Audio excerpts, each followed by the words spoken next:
interessante na nossa doutrina espírita é a gente estudar a doutrina espírita para ter uma visão espírita das coisas. Porque é exatamente esse o objetivo da doutrina espírita. É nos trazer uma revelação, trazer uma luz, trazer uma perspectiva, trazer uma informação, para a gente entender o mundo que a gente vive, para a gente entender o contexto que a gente vive, sobre uma ótica mais ampla, sobre uma ótica de uma realidade de um mundo espiritual. Então, esse tema, como todos os temas que a doutrina espírita nos explica e aborda, não fica fora disso. É a gente ampliar o nosso olhar, é a gente entender a perspectiva da vida do espírito, a gente entender a perspectiva de uma evolução, em que sempre estamos nela, né? Então, a questão das desigualdades sociais não ficam fora disso, porque as desigualdades sociais constituem um dos maiores desafios da humanidade. Em todos os tempos, encontramos ricos e pobres, sábios e ignorantes, poderosos e humildes, povos desenvolvidos e povos em dificuldade. Diante dessa realidade, surge uma pergunta inevitável, que é exatamente a pergunta 806. As desigualdades sociais são criação de Deus ou são resultado de uma ação humana? E é dentro dessa perspectiva que a gente coloca que a doutrina espírita, a revelação de princípios naturais das leis de Deus, elas permitem que a gente avance o olhar. Porque se a gente olha uma vida, uma oportunidade de uma encarnação, apenas no recorte berço-túmulo, muitas coisas que a gente poderia entender de uma forma mais ampla, ela gera algumas dificuldades. E eu diria a vocês que há alguns anos atrás, algumas décadas atrás, essa era uma questão que me inquietava. Eu devia ter 18, 19 anos, 20 anos, e eu ficava assim, angustiado com essa perspectiva de Deus proporcionar a uns uma oportunidade de uma encarnação. Eu nem chamava encarnação, eu chamava vida, né? Então, eu não era espírita nesse tempo, então eu ficava olhando assim, puxa vida, por que alguém nasceu no mesmo dia que eu, em algum lugar, e eu tive uma oportunidade de nascer, de ter uma família, de ser educado, de morar numa casa, e aí a gente passava por determinados lugares e via desigualdades. E aí isso me inquietava, eu ficava sempre angustiado.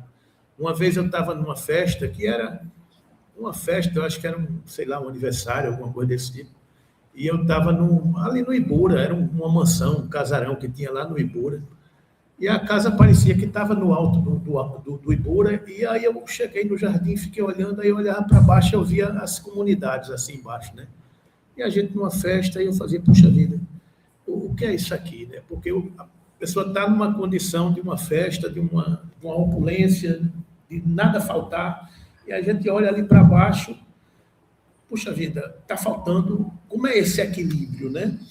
E aí, por um outro lado, a gente vê pessoas que moram nessa opulência com tantas angústias, com tantas dificuldades, com tantos infernos. E olhava para baixo e via pessoas que estavam ali em condições de que faltam algumas coisas da matéria, mas estavam felizes. Então, aí eu ficava dizendo, onde é o equilíbrio disso? E isso me inquietava, estou confessando para vocês, porque isso falava dentro de mim. Então, isso passa por esse entendimento mais amplo, da gente compreender a alma humana, a gente compreender a reencarnação, a gente poder entender, compreender a oportunidade do avançar, como experiências da vida humana, onde a gente vive recortes, né? Então, a desigualdade social é a diferença existente entre as diferentes classes sociais, levando-se em conta fatores econômicos, educacionais e culturais. Desigualdades sociais é um mal que afeta todo mundo, em especial os países que ainda encontram em vias de desenvolvimento. As desigualdades podem ser medidas por faixas de renda, em que são consideradas as médias dos mais ricos em comparação às dos mais pobres. Também podem ser utilizados como dados para o cálculo de desigualdade.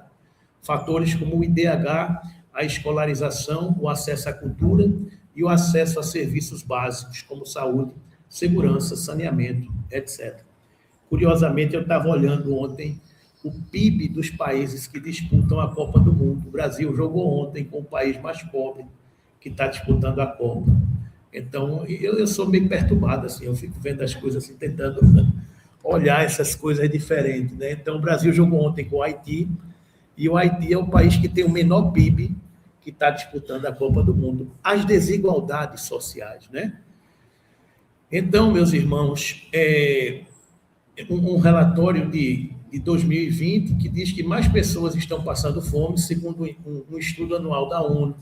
Dezenas de milhões se juntaram às fileiras de subnutridos crônicos nos últimos 5 anos, e países ao redor do mundo continuam lutando com múltiplas formas de desnutrição. A última edição desse relatório, que ele faz menção aqui, publicada nessa época, estima que quase 700 milhões de pessoas passaram fome em 2019, um aumento de 10 milhões em relação a 2018, e de aproximadamente 60 milhões em 5 anos. E por aí vai, né? Então, são quadros que mostram que falta algumas necessidades básicas para muitos, não é? Então, a Ásia continua sendo o lar do maior número de desnutridos, 381 milhões. A África vem em segundo lugar, 250 milhões, seguido pela América Latina e o Caribe, com 48 milhões. São dados apenas para a gente ilustrar que a gente vive num mundo desigual. A gente vive num mundo com muitas realidades diferentes, né? Do ponto de vista material. E aí, eu estou trazendo esse contexto para a gente olhar a doutrina espírita, olhando o mundo que a gente vive, não é?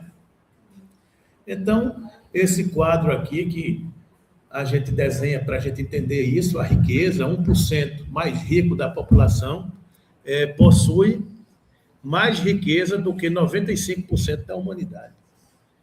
Do ponto de vista material, é um dado interessante, né? 1% dos mais ricos da humanidade possui mais dinheiro, mais riqueza do que 95% da população. Então, são dados que a gente olha assim e vai, puxa vida, esse é o mundo que nós estamos encarnados, né? Saúde, alguns têm acesso, outros não têm.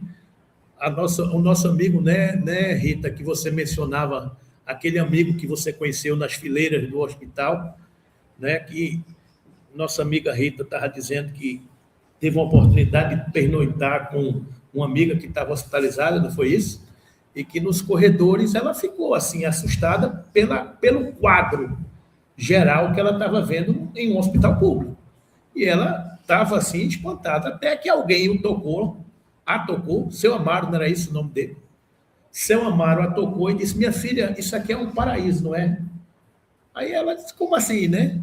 Como assim é um paraíso? Eu disse, não, porque eu estou aqui nos corredores. Eu disse, não, o senhor está sentado no chão, no hospital. Eu disse, não, mas todo dia de manhã vem uma moça me dar comida, vem outra perguntar como é que eu estou, vem um médico para me dar remédio. Então, isso aqui é o céu, não é? Ou seja, é a perspectiva do olhar. Para a gente que tem determinadas condições e olha que aquilo é um inferno, para irmãos que estão vivendo uma realidade das ruas e que é atendido numa determinada condição, aquilo para ele é o céu. Então, são perspectivas diferentes de almas humanas que são todos irmãos e que estamos todos no processo de evolução, né? E aí, moradia, né? Outra coisa que me chocou um dia, eu na minha juventude, que já faz tempo, nessa encarnação, eu chegava para as crianças na rua pedindo esmola, alguma coisa, eu fazia, meu filho, por que você não vai para casa? Porque a imagem que eu tenho de casa é uma imagem de uma casa, com parede, com tijolo, com teto, que não tem goteira, ou que tem e está controlada, né? Nesses tempos de chuva, que tem comida, que tem aquecimento, que tem decência, que tem dignidade. Essa é a imagem que a gente tem de vá para casa, vá para o lar. Aí um menino virou para mim e fez, o que é que o senhor acha que é a minha casa? Aí eu Disse, não sei, não, minha casa não tenho casa, eu tenho um vão que minha mãe deita e dorme com homens diferentes de noite, que eu não sei quem são, e que cobre a gente com jornais e com papelão para a gente não ver. Então, esse era um quadro. Aí eu nunca mais mandei ninguém para casa. Eu nunca mais mandei ninguém para casa, porque talvez a rua fosse um ambiente mais... que ele se sentia mais à vontade do que estar neste outro ambiente. Né? Então, são desigualdades que o mundo nos oferece, passando por educação, trabalho e renda, água e saneamento, passando por diversas circunstâncias que a gente vê na vida, né? Que a gente observa na vida, e que muitas vezes a gente não tem olhos de ver, a gente não tem ouvidos de ouvir, porque a gente está tão acostumado com um quadro caótico que está ao nosso redor, que a gente é como as centenas de pessoas que passaram na parábola do bom samaritano. Que a parábola do bom samaritano é exatamente isso. É alguém passar numa estrada muito movimentada, que era a estrada de Jerusalém para Jericó, e alguém cair e ser atacado por ladrões. E aí Jesus narra nessa parábola que passou um levita, um sacerdote e um samaritano. Os dois primeiros, o levita e o sacerdote, viram, mas não fizeram nada. O samaritano viu e socorreu.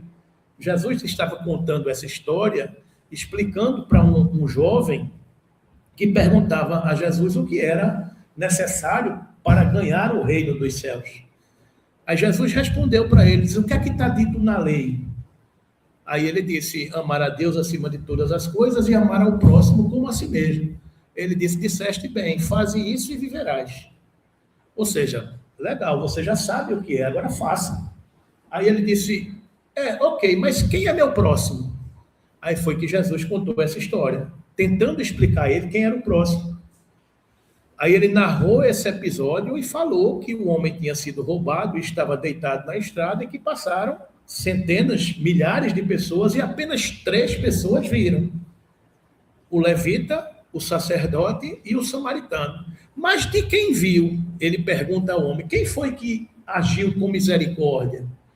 Aí o jovem disse, foi o samaritano. Ele fez, esse é o próximo, é aquele que age com misericórdia.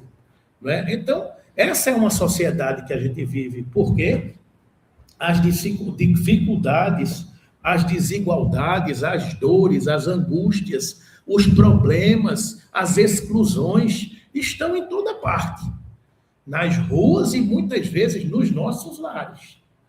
Mas a gente está tão acostumado com o quadro, a gente está tão acostumado com aquela paisagem que a gente não se importa. A gente passa ao redor, como passavam centenas de pessoas nessa parábola. Apenas 3 viram, apenas um dos 3 enxergou. Porque o que enxergou foi aquele que foi capaz de dizer, o meu irmão, o que é que você tem? O meu irmão, deixa eu lhe ajudar. O meu irmão, deixa eu estender a minha mão. Ou seja, esse é o quadro do que a gente vive hoje, né? Um quadro de muitas dificuldades, desigualdades e dores, né? Então, entrando na doutrina espírita, na informação espírita, existe lá na questão 803 uma pergunta anterior, acho que a gente vai estudar hoje, onde Kardec pergunta, perante Deus, são iguais todos os homens? O que é que vocês acham dessa resposta dos insistos? Perante Deus, são iguais todos os homens? Kardec pergunta diante de Deus, né? Sim, resposta certa. Todos tendem para o mesmo fim. E Deus fez suas leis para todos. Dizeis frequentemente, o sol é luz para todos. E enunciais assim uma verdade maior e mais geral do que pensais.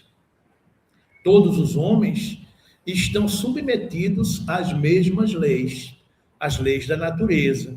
Todos nascem igualmente fracos, acham-se sujeitos às mesmas dores, e o corpo do rico se destrói como o corpo do pobre.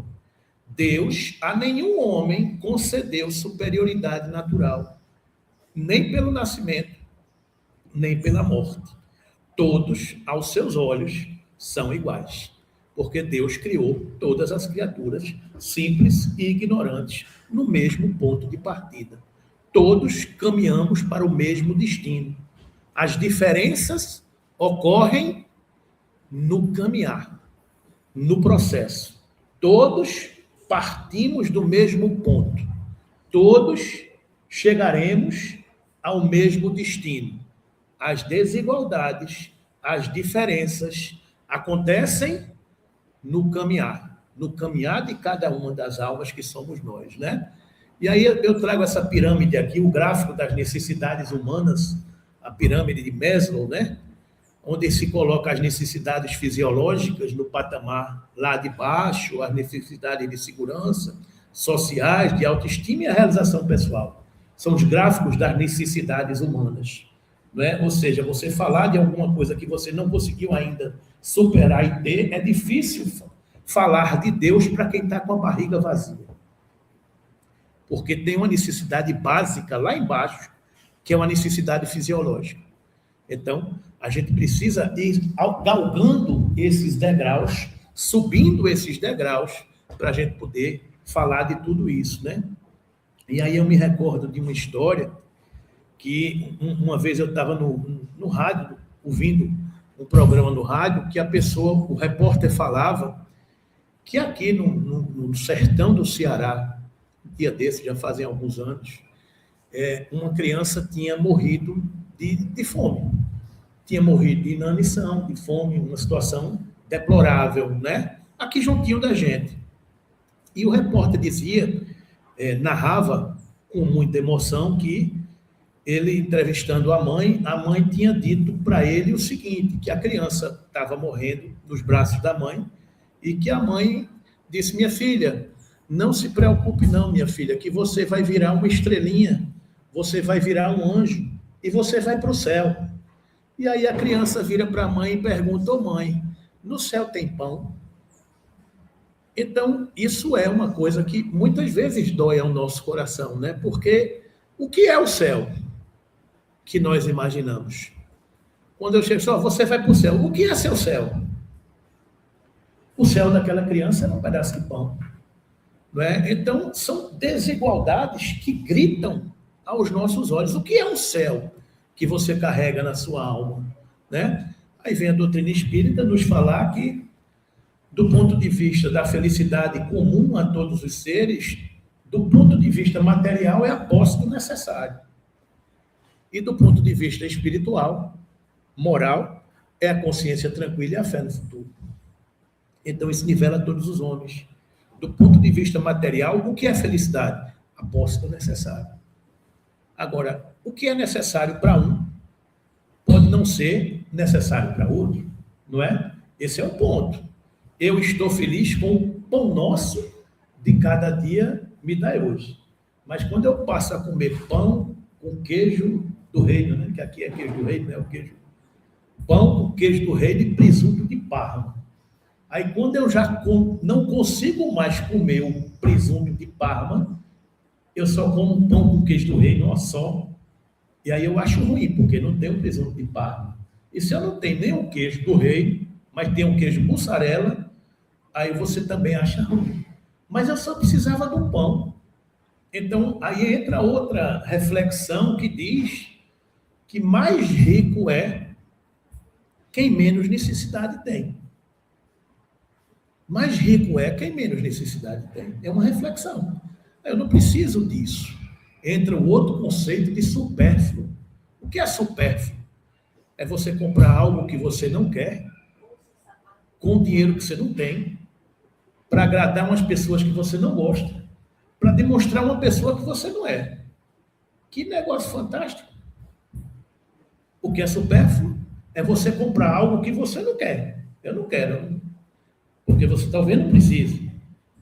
Com dinheiro que você não tem, porque você compra fiado. Para agradar pessoas que você não gosta. Se eu vou mostrar aquela criatura que eu posso. E para demonstrar ser uma pessoa que você não é. Então, faça isso não, meu irmão. Porque mais rico é quem menos necessidade tem. São perspectivas de uma alma humana que evolui e que se transforma, que não tem necessidade de mostrar a ninguém o que ele não é. Não é isso? Então, perante Deus, somos todos iguais, não é? Então, a questão 806 do Livro dos Espíritos, Kardec pergunta: é lei da natureza a desigualdade das condições sociais? Isso é uma lei da natureza? A desigualdade das condições sociais? Vocês já devem saber a resposta, né? Não. As desigualdades das condições sociais são obras do homem e não de Deus. Deus cria, na origem, simples e ignorantes. Deus determina um caminho, a nossa felicidade, a nossa plenitude. No caminhar é que nós pegamos os nossos atalhos, não é? Então, os espíritos não negam que existam diferenças entre os indivíduos. O que afirmam é que a desigualdade social, entendida como privilégios, exclusões, injustiças e concentração excessiva de recursos, não é uma determinação divina. Isso não é obra de Deus, não é? Deus criou todos os espíritos simples e ignorantes, destinados ao mesmo objetivo, que é a nossa perfeição, que é a nossa plenitude. Todos chegaremos à condição de espírito puro. Quanto e como, depende de quem? Depende de cada um de nós.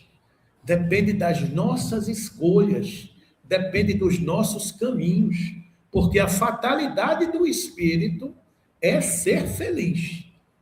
E o que é ser feliz do ponto de vista espiritual? É uma felicidade sem restrições, não é? Quando e como, depende de cada um de nós. A desigualdade social nasce das imperfeições humanas, das nossas escolhas, não é? Egoísmo, orgulho, ambição, exploração, abuso do poder, má distribuição de riquezas. Daí nascem as desigualdades. Deus não tem nada com isso, não é? Portanto, não podemos atribuir a Deus aquilo que é consequência das escolhas humanas, das nossas escolhas. Ok? 806A, ele pergunta: algum dia essa desigualdade desaparecerá? O que é que vocês acham? Não? Faço não, André. O que é que vocês acham? Algum dia desaparecerá?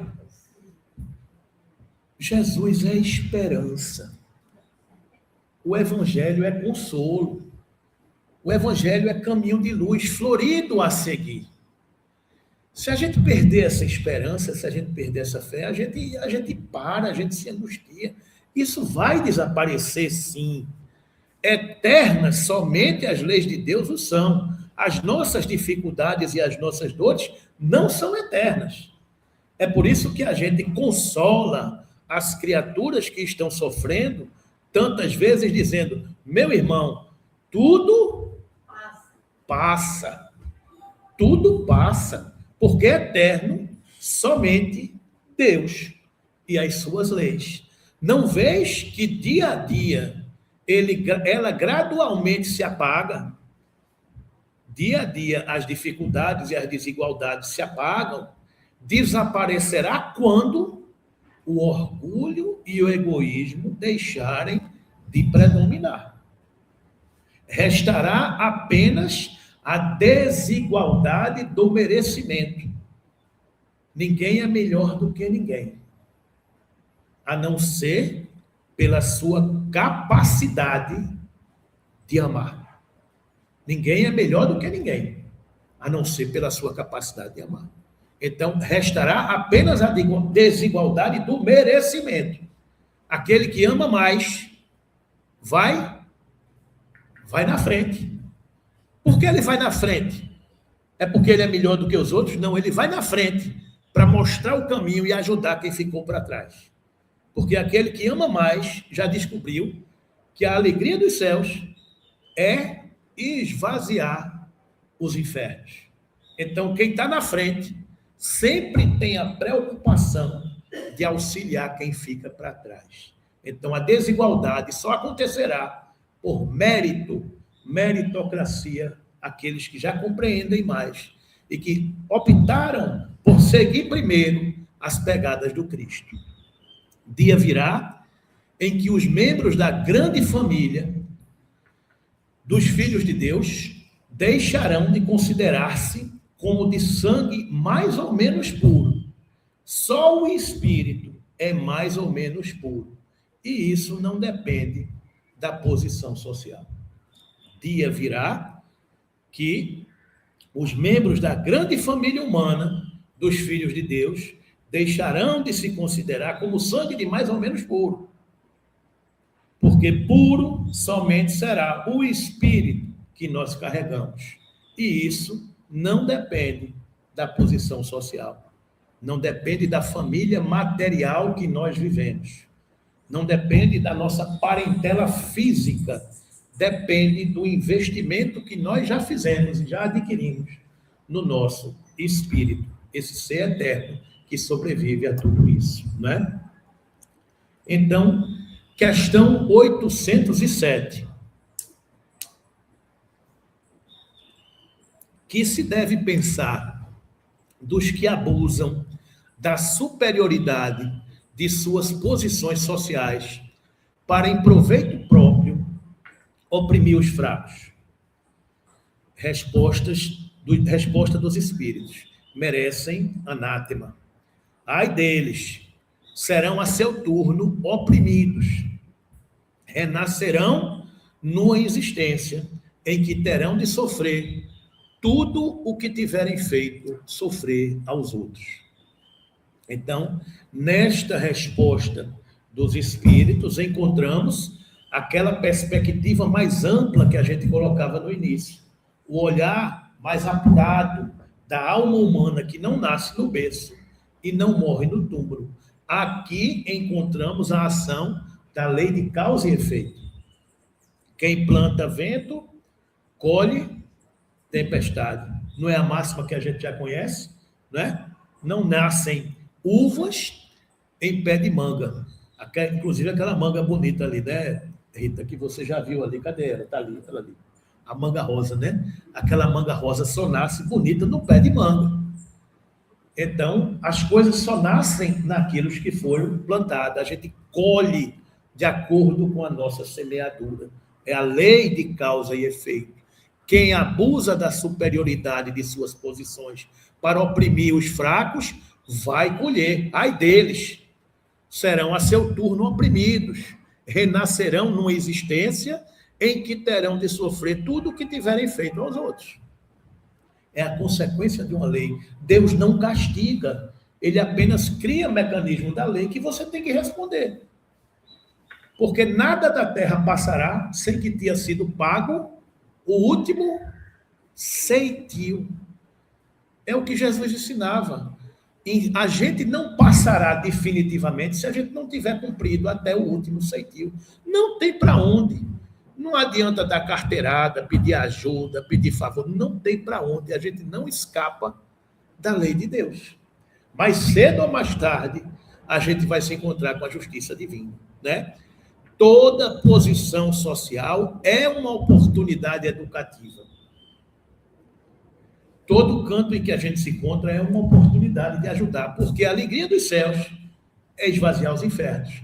E a gente não pensa aqui um céu apenas distante, muito elevado. Pense uma condição de alguém que está melhor do que outro. Então você sempre poderá ajudar alguém que necessita da sua ajuda. Porque você também sempre necessita ser ajudado por outras pessoas. Porque nas leis de Deus, tudo é solidário.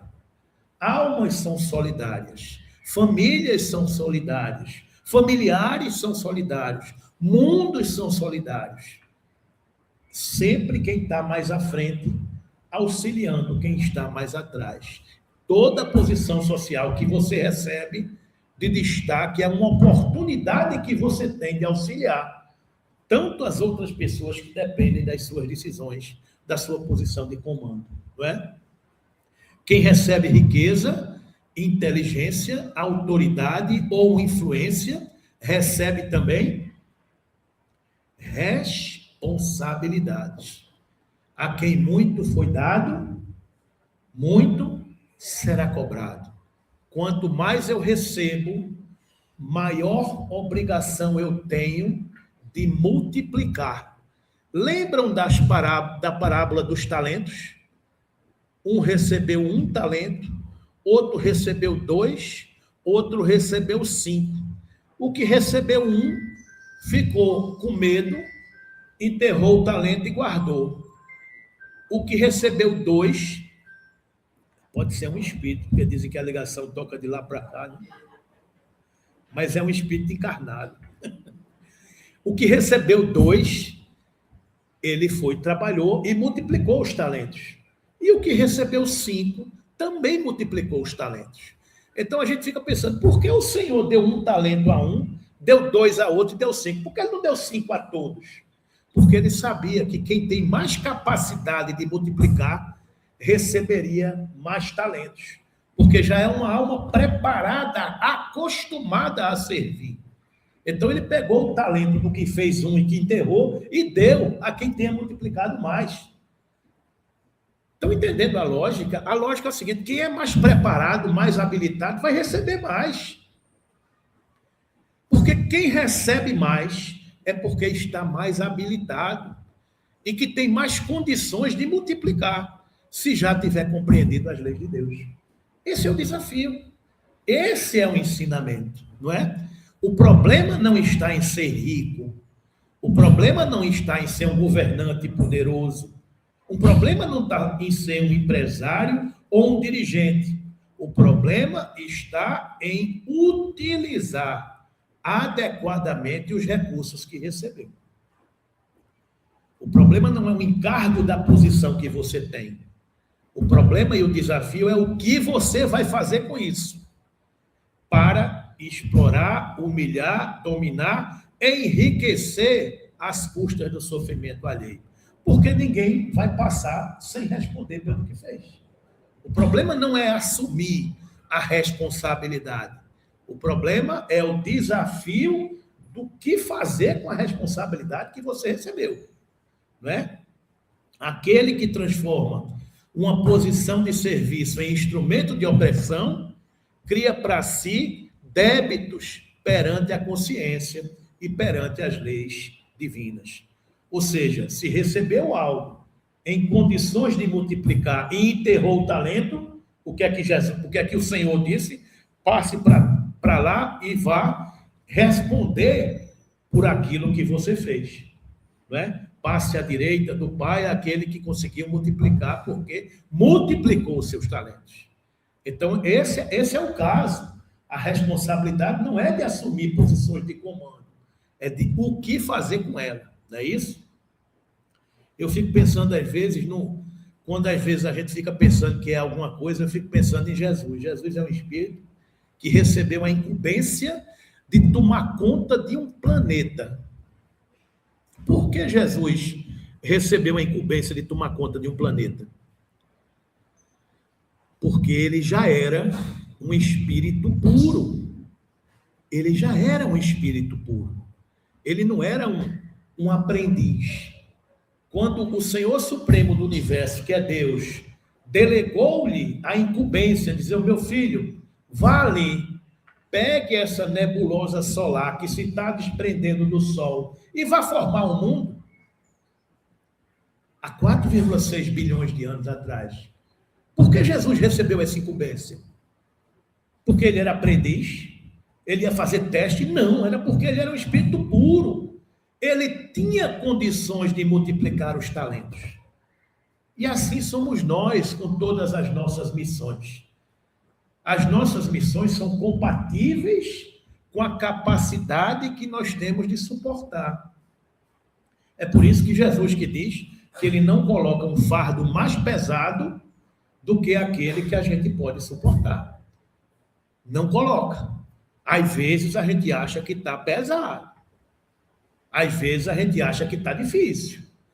Às vezes a gente acha que não dá para suportar. Mas ele não coloca.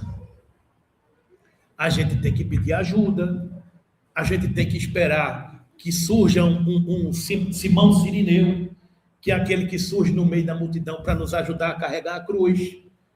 Mas sempre virá em nosso socorro. Porque lá adiante a gente vai entender os porquês dessa nossa caminhada.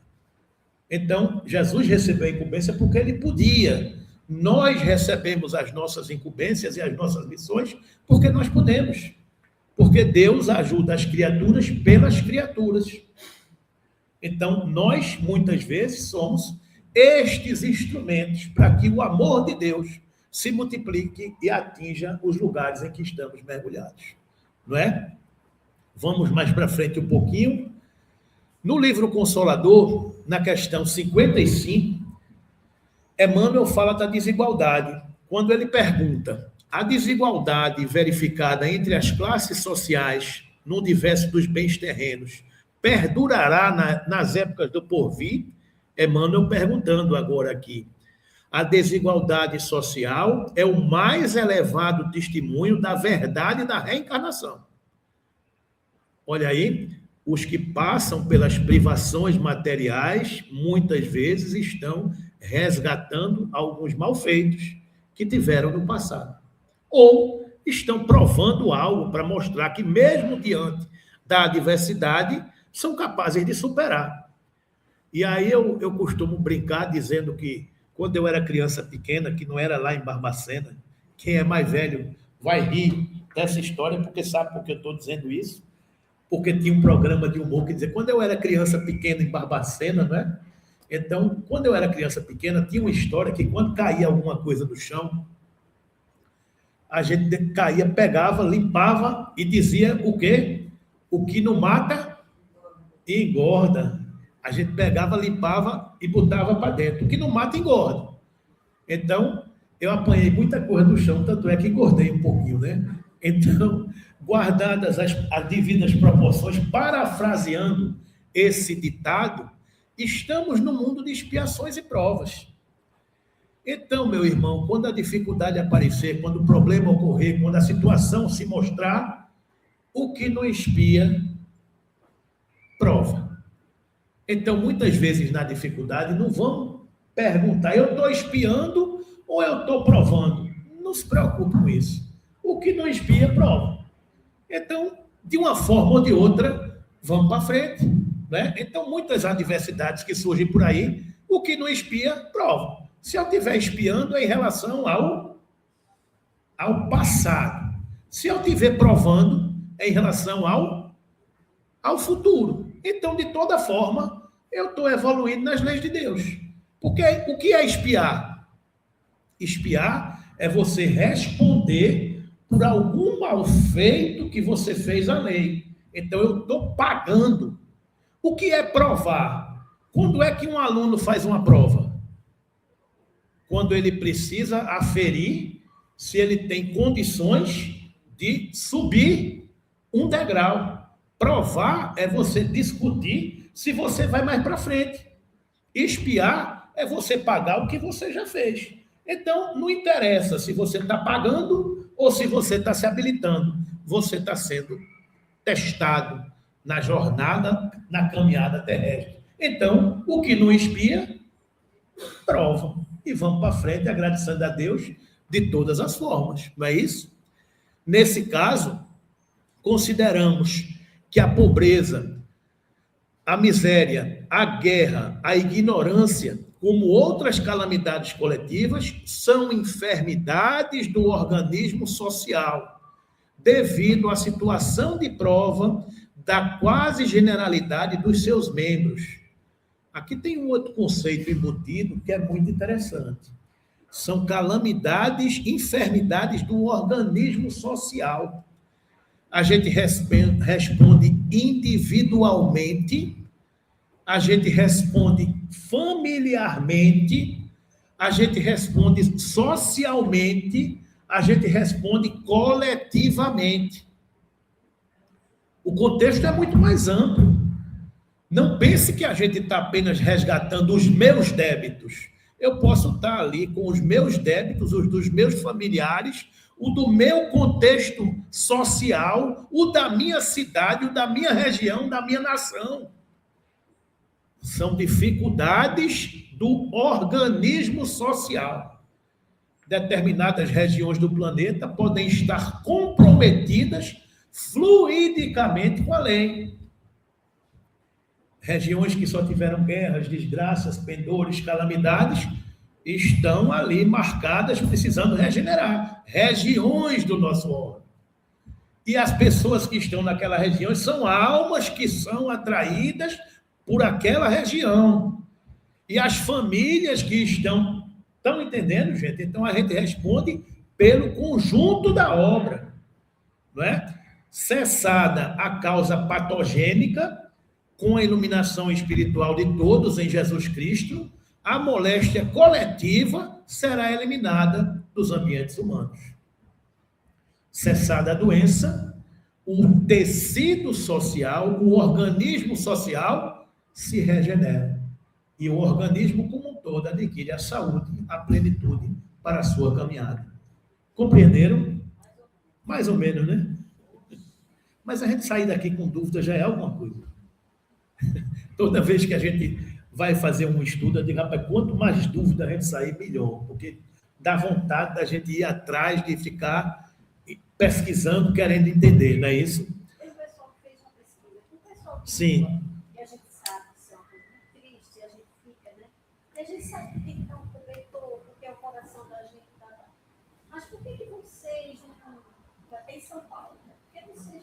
Vamos lá. Que é bem caridoso. Por que vocês vivem assim, preferem? Porque aqui na rua a gente tem responsabilidade nenhuma. Não paga aluguel. Mas é o que a gente estava dizendo. Às vezes, André, o que você coloca aqui, perguntando, é porque as pessoas às vezes preferem viver num ambiente insalubre. A natureza da alma, ela é compatível com a evolução que ela tem. Tem alma que não quer aquele ambiente, porque o processo não é da noite para o dia. Mas o que é bom para você pode não ser bom para o irmão que está do lado. Então, é um processo de evolução de um tecido social. Um planeta de expiação e provas, ele não tem todas as almas no mesmo nível. Uma família não tem todas as almas no mesmo nível de encarnação. Eu posso ter um irmão que mora num quarto, que dorme na cama vizinha do outro irmão, e que eles brigam todo dia, porque um quer um quarto arrumado e o outro quer um quarto desarrumado. Eu não sei se isso acontece por aqui, mas eu já ouvi dizer que existiam famílias que era assim, que no canto você tem almas que são organizadas, que querem o negócio arrumado, organizado, na plenitude, e o outro não está nem aí, e moram no mesmo ambiente, porque são características da alma. São almas que são desse jeito. Então, quando você evolui um conjunto. Uns mais na frente, outros mais atrás. E a liderança de quem conduz é conhecer a natureza de todo mundo. Jesus coordenava um colégio apostolado de 12 apóstolos. Os 12 apóstolos eram iguais? Claro que não eram. Cada um tinha uma característica, cada um tinha uma condição, cada um tinha uma maneira de agir e de proceder. Mas Jesus era o maestro e que sabia tirar de cada um o melhor que cada um tinha para dar. Então, num tecido social como esse nosso, as almas são completamente diferentes umas das outras. E elas estão circunscritas no ambiente em que vivem.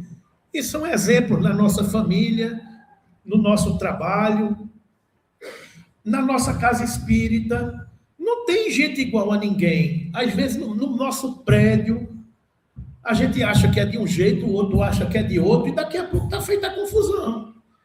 A gente precisa entender a característica de cada um. Eu não posso exigir de um pé de manga que nasça um jambo. Eu vou esperar quanto tempo? Se eu quiser que de um pé de manga nasça um jambo, vou esperar um pouquinho, né? Porque cada um só dá o que tem. Então, minha irmã, a natureza das almas são diferentes. Eu não posso oferecer uma bebida sofisticada a quem não sabe o que é uma bebida sofisticada. Porque ela não quer. E o que é sofisticado? Eu não quero. Eu quero água, que para mim é a melhor bebida que existe. Eu quero leite. Eu não quero leite com chocolate. Eu não estou acostumado com isso. Eu não quero. Então, são circunstâncias, claro que eu estou dando aqui um exemplo, mas nem tudo é da mesma forma para todos. Porque cada um conforme o seu grau de entendimento, o seu grau de evolução. Né?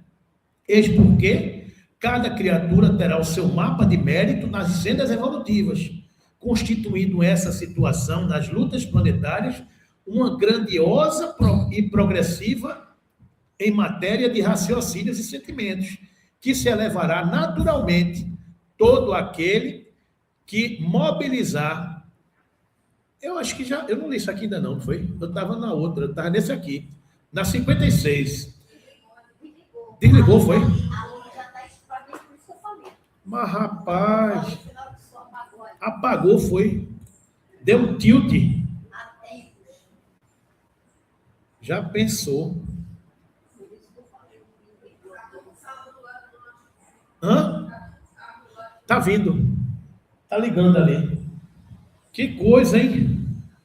Deu esse chiado que ele tá dando, aí deu uma oscilação, né? Faz mal não. A gente tá aqui ainda, né? Apagou de novo. Tá com algum mau contato ali naquele cabo. Não, é nada, acho que é ali. É o projetor. Mas vamos em frente. Deixa eu ver se ele liga, né? Porque quando eu cheguei, eu fiquei tentando ligar aqui um bocado de tempo, porque eu até disse que ele tinha ido para Caruaru, o projetor, dançar forró. Mas aí ele veio, mas de repente ele já foi de novo, né? Não sei. Então, ó, eu acho que está com algum problema elétrico. Algum problema elétrico, viu?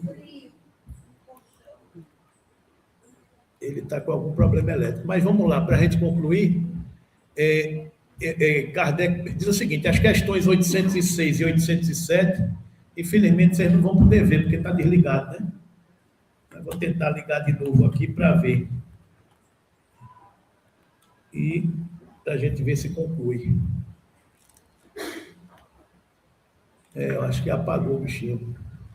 Bom, vamos lá. Essas questões que a gente estudou apontam para o futuro da humanidade. À medida que a Terra avança de mundo de provas e expiações para mundo de regeneração, as dificuldades também desaparecerão. Né? Então, o contexto, meus irmãos, é o seguinte: se eu estou no mundo de expiações e provas, eu ainda imagino que eu tenho muita coisa que expiar. Então, as almas que estão habitando nesse conjunto, vocês imaginem um hospital.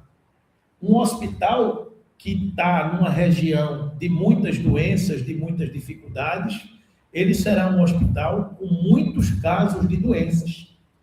Mas se eu vou para um hospital que tem uma condição de vida melhor, o hospital terá menos doenças para tratar. Por quê? Porque as pessoas que vivem naquela situação vivem menos submetidas às intempéries da natureza.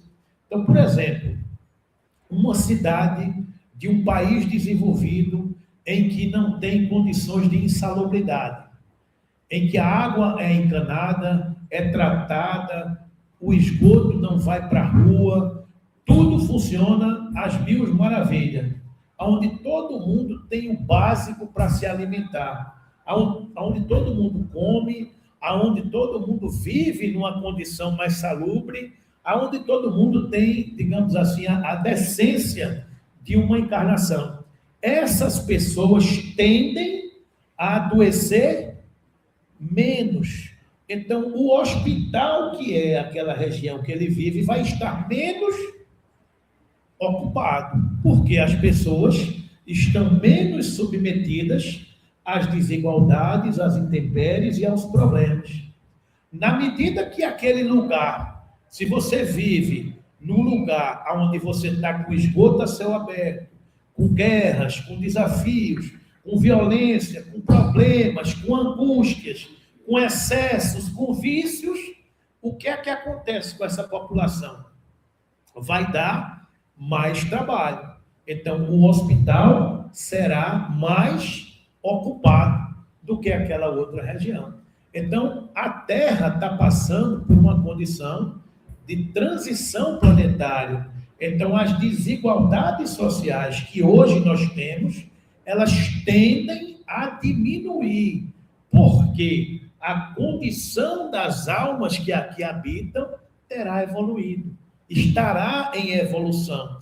Então, a gente estará menos submetidos a tantos desafios, né? Quem tem mais entenderá que precisa dividir com quem tem menos. O que é que adianta 1% da população ter mais dinheiro do que 95% da população? O que é que adianta? Tu vai levar para onde esse dinheiro? Né? Tu vai fazer o quê com esse dinheiro? Se no mundo espiritual você não tem lugar para gastar. Não é? Então, essa consciência, aos poucos, vai chegando. As pessoas vão descobrindo que vão precisar dividir e que vão precisar auxiliar. Por exemplo, hoje em dia, o continente africano tem fome, tem miséria, tem dificuldade. Se os ricos da terra resolvessem se juntar e dissessem que iam gastar uma parte do dinheiro material que tem para resolver o problema da África, eles resolveriam? Talvez sim. Agora é preciso que quem está na África, aquela sua colocação, André, queira que os outros ajudem. Então é um processo, porque alguém pode ajudar e alguém precisa receber, precisa querer receber. É um processo de mão dupla. Então, este mundo que está em transição chegará. Vai acontecer que as desigualdades sumirão, porque é típico dos mundos superiores que não hajam tantas desigualdades, não hajam tantas dificuldades, porque as pessoas serão evoluídas, as pessoas entenderão que estão em outra condição. Esse caso de espírito evoluído, eu cito uma história que um amigo meu mora numa cidade da Europa, não sei qual, mas que na fila do metrô, ele entrou na fila do metrô com uma pessoa que morava no lugar, e quando a pessoa entrou com ele, ele olhou que tinha uma fila que não tinha ninguém, e não tinha catraca. E as filas que eles estavam era uma fila que tinha muita gente, todo mundo na catraca para passar o bilhete do metrô. Aí ele perguntou ao amigo, por que aquela fila ali não tem ninguém e está sem catraca? Aí ele disse, não, é porque aquela fila é para quem não tem dinheiro, ou está desempregado, ou está mais apressado, então aquela fila fica livre. As pessoas podem entrar e passar direto ali, não precisa botar o ingresso, pode ir direto. Aí esse amigo meu olhou assim e disse, mas rapaz, se fosse no Brasil, era a única que estava cheia, o resto estava vazio. Aí o amigo dele ficou olhando para a cara dele assim, aí disse, por que as pessoas fariam isso? Ou seja, a questão do entendimento de uma evolução espiritual, a pessoa não estava entendendo por que alguém faria isso. A famosa lei de Gerson, né? Que a gente diz aqui, que é levar vantagem em tudo. Por que alguém queria levar vantagem, se não precisa? Né? Então, essa questão da evolução moral, a gente vai chegar lá. Muitas cidades na Europa têm uma banca de frutas que você pode pegar uma fruta, deixar o dinheiro ou passar o cartão e levar. E se fosse aqui, levava uma banca. Levava uma banca toda, não levava só a fruta, não. É porque a gente ainda está numa condição de que ainda somos imperfeitos, de que ainda somos incapazes de compreender a dor do outro, a dificuldade do outro, a miséria do outro, né, meus irmãos? Então, o conjunto do que a gente está estudando aqui é exatamente isso, que as questões discutidas podem ser resumidas em 3 grandes ensinamentos. Primeiro, Deus não criou as desigualdades sociais. Concordam que não é obra de Deus? Elas são resultados de quê? Das nossas imperfeições. Segundo, toda posição social é o quê? É uma responsabilidade. Seja para aquele que tem mais, seja para aquele que tem menos. Quem tem mais tem a oportunidade de dividir, de auxiliar e de compreender. Quem tem menos tem a oportunidade de reparar, de ter serenidade, de ter paciência diante da dificuldade, porque pode ser que tenha usado mal a riqueza em algum dia. Então, toda condição social é oportunidade, ao que tem mais ou ao que tem menos. Um tem a oportunidade de dividir e de auxiliar, e outro tem a oportunidade de ter serenidade, paciência, resignação e a capacidade de se superar, né? Toda posição social é uma responsabilidade. Riqueza, poder, inteligência e influência devem ser utilizados para o bem comum. E, ultimamente, finalizando, a justiça divina, as leis de Deus, corrigem os abusos. Quem oprime hoje poderá experimentar amanhã a condição daqueles que fez sofrer. A reencarnação é a grande escola da igualdade. Na reencarnação a gente nivela. Ninguém escapa das leis de Deus. Ora somos pais, ora somos filhos. Ora somos chefes, ora somos subordinados. Ora somos ricos, ora somos pobres.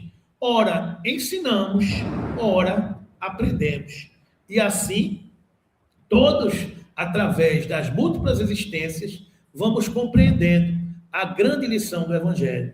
Qual é a grande lição do Evangelho? Que todos nós somos irmãos e estamos caminhando de mão dadas para o grande destino de todas as almas, não é? Então, que Jesus nos abençoe.